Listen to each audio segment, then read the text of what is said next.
Makanya kadang-kadang dulu saya aneh ya. Itu ada sebuah kampung itu marah-marah gara-gara tadarus Quran sampai malam. Katanya apa? Mengganggu, bising, berisik dan lain sebagainya. Aku ini mikir gini ya lur ya. Wong maca Quran dianggap berisik. Orang maca Quran dianggap bising gitu.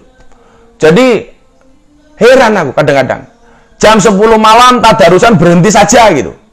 Aku ini mikirku gini ya. Orang jatilan, orang dangdutan, orang orkesan itu sampai dini hari nggak ada yang melarang sepanjang tahun di luar bulan Ramadan.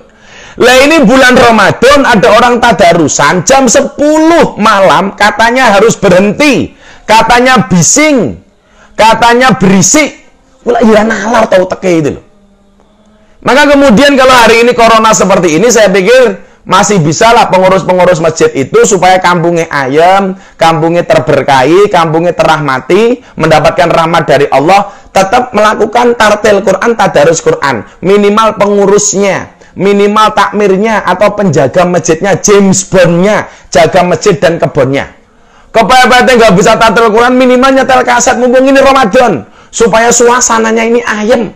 Di saat orang kepikiran mau makan apa, di saat orang besok lebaran bagaimana, di saat orang mikir gak bisa mudik dan lain sebagainya, coba bacakan Quran. Kemudian kita yang di rumah, angsitu, wasma'u, didengarkan.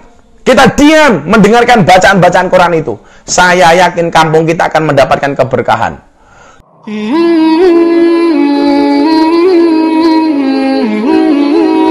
Habis.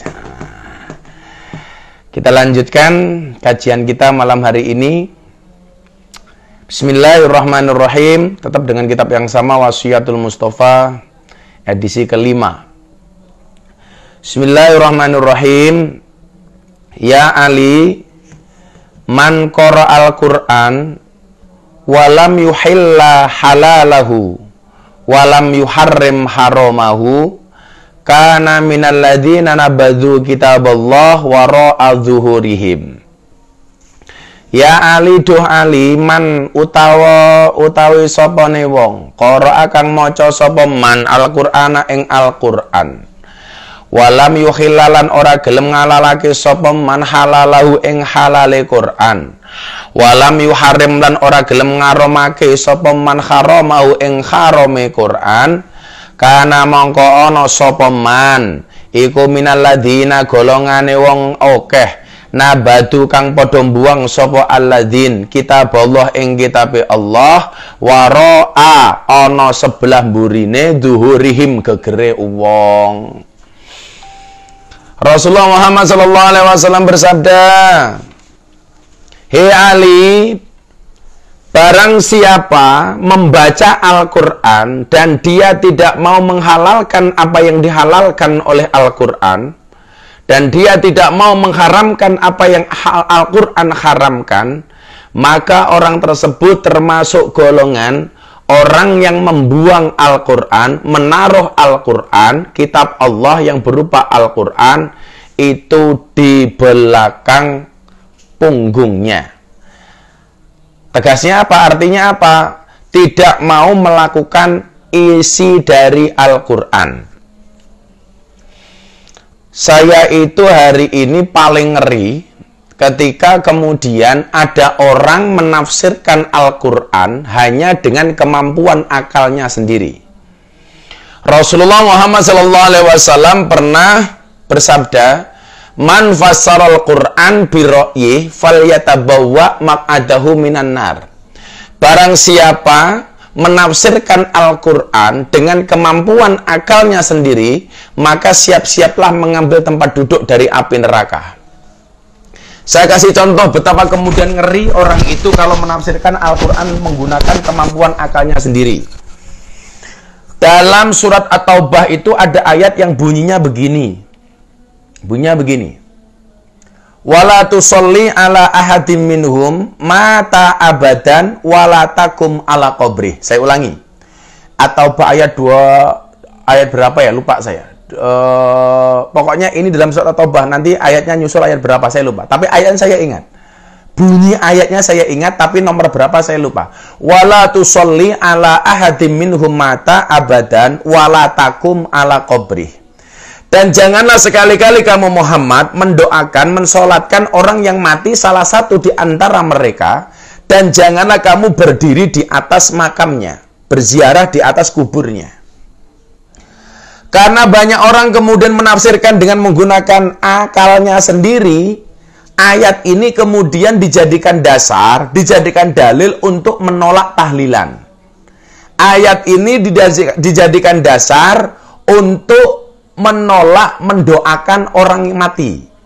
Menolak mendoakan orang mati. Padahal kalau kemudian kita belajar ilmu asbabun nuzul, atas dasar apa ayat ini diturunkan? Ayat ini diturunkan ketika Nabi Muhammad SAW mendatangi kematian, malah lali aku jenenge, Abdullah, seorang pemuka kafir Quraisy, seorang kafir yang berada di kota Madinah. Abdullah bin Ubay namanya, Abdullah bin Ubay. Anaknya Abdullah bin Ubay ini kebetulan orang Islam, masuk Islam, dan dia menjadi penderek santrinya Kanjeng Nabi. Suatu saat Abdullah bin Ubay ini mati. Maka kemudian anaknya Abdullah bin Ubay ini matur sama Kanjeng Nabi. Kanjeng Nabi, bapakku mati. Bisa enggak engkau takziah ke makam bapakku? Kanjeng Nabi takziah kepada orang yang memusuhi Kanjeng Nabi. Coba, memusuhi dan membenci Kanjeng Nabi. Bahkan Abdullah bin Ubay ini pernah mengatakan, Nabi Muhammad itu seperti anjing. Samin kalbak yakulka. Gemukkanlah anjingmu, maka anjingmu akan memakanmu. Dia memprovokasi orang-orang di kota Madinah untuk membenci Kanjeng Nabi Muhammad SAW. Tetapi akhlak yang ditunjukkan oleh Rasulullah ketika Abdullah bin Ubay ini mati, Kanjeng Nabi takziah layat ke kematian Abdullah bin Ubay. Di saat itulah kemudian anaknya matur, Kanjeng Nabi, mau nggak engkau memberikan syafaat kepada bapakku? Akhirnya Kanjeng Nabi meludahi jenazah bapaknya ini, memberikan syafaat. Kemudian apa? Anaknya ini matur lagi sama Kanjeng Nabi. Kanjeng Nabi, boleh nggak jubahmu aku pakai? Aku minta. Lah untuk apa? Untuk saya jadikan kain kafan almarhum bapakku. Anaknya Abdullah bin Ubay ini barangkali mikir, kalau kemudian bapaknya almarhum ini dikafani dengan jubahnya Kanjeng Nabi, maka barangkali tidak akan ditanya oleh malaikat Munkar Nakir. Jubahnya dikasih. Sampai akhirnya kemudian anaknya Abdullah bin Ubay ini kuanen matur sama Kanjeng Nabi. Kanjeng Nabi, mau nggak engkau mensolatkan jenazah bapak saya? Waktu itu belum ada larangan mensolatkan jenazah orang kafir, orang non-Islam. Maka saat itu Rasulullah hampir saja mensolatkan jenazah Abdullah bin Ubay. Sesaat sebelum Kanjeng Nabi mensolatkan jenazah Abdullah bin Ubay, turunlah ayat ini. Wala tusolli ala ahadim minhum mata abadan wala takum ala qabri. Pertanyaannya kemudian, yang dimaksud dengan ngala ahadin, salah satu di antara mereka itu siapa? Di dalam tafsir Al-Misbah disebutkan yang tidak boleh disolatkan, yang tidak boleh didoakan, yang dimaksud dengan ala ahadim minhum itu siapa? Salah satunya adalah orang kafir, nomor dua adalah orang munafik. Lah kemudian karena orang nggak paham dengan ilmu asbabun nuzul, ayat ini dijadikan justifikasi untuk menolak tahlilan. Itu yang namanya jaka sembung, bawa golok, nggak nyambung blok. Jadi yang nggak boleh didoakan itu hanya orang kafir ketika sudah meninggal dan orang-orang munafik. Makanya dulu Kiai Hasyim Muzadi pernah mengusulkan jenazah koruptor kalau mati nggak usah disolatkan. Kenapa? Karena koruptor itu munafik. Apa itu ciri-ciri munafik? Satu, idza haddasa kadzdzaba. Kalau dia ngomong, dia bohong. Wa idza tumina khana. Kalau dia dipercaya, khianat. Wa idza wa'ada akhlafa. Kalau berjanji dia kalau berjanji dia tidak pernah menepati. Itu orang-orang yang tidak boleh untuk disolatkan. Maka kemudian apa? Kita harus hati-hati gitu loh. Kita harus hati-hati persoalan Al-Qur'an ini.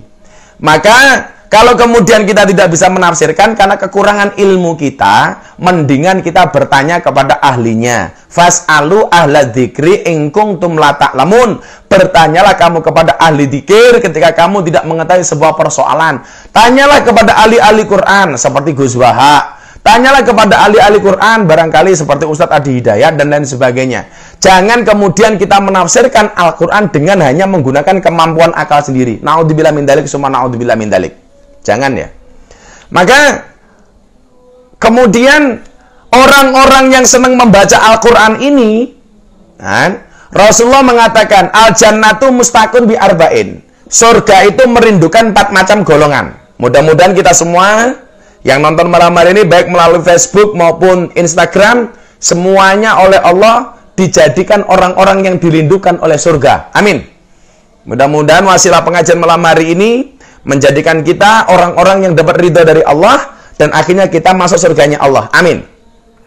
Siapa saja orang-orang yang dirindukan oleh oleh surga? Yang pertama adalah talil Quran, orang yang membaca Al-Quran. Wow.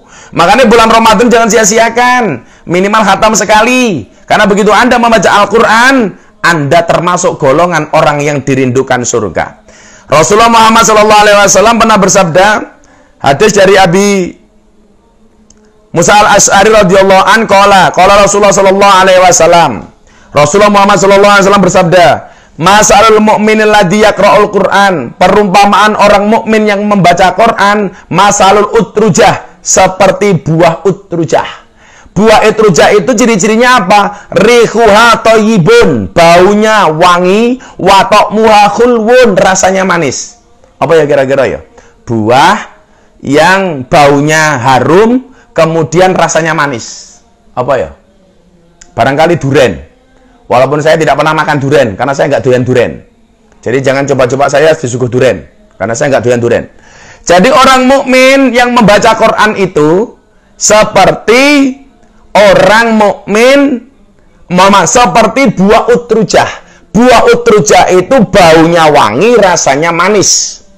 Makanya di musim-musim corona, kemudian kita tidak bisa taraweh di masjid, saya sarankan ya, untuk penjaga masjid atau takmir masjid, itu ada salah satu yang tadarus di masjid. Nggak masalah lah, tadarus saja, nggak usah taraweh berjamaah seperti himbauan pemerintah. Tadarus di masjid. Kenapa? Wa idza quri'al Qur'an fastami'u lahu wa ansitu la'allakum turhamun. Kita semuanya yang mendengarkan satu kampung itu akan dirahmati oleh Allah.